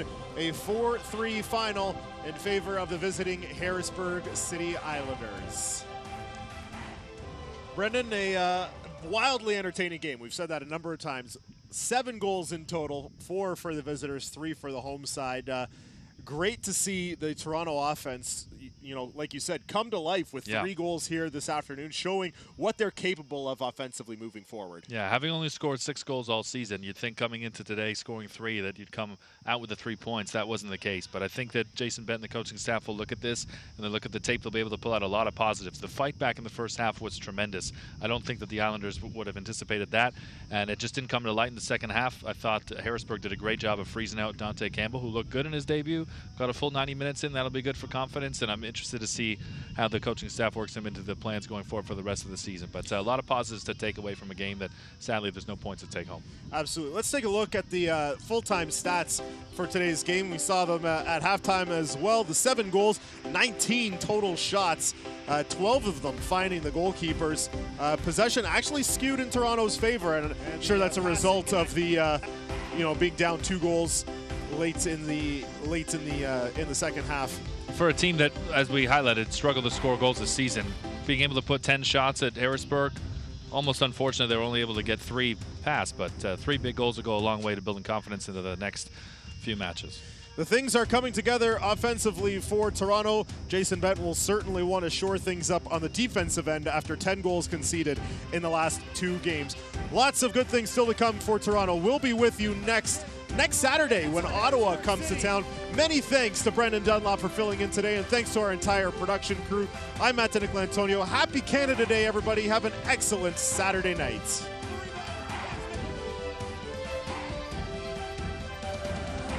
This copyrighted telecast of the United Soccer League may not be retransmitted, rebroadcast, or reproduced without the express written consent from the United Soccer League.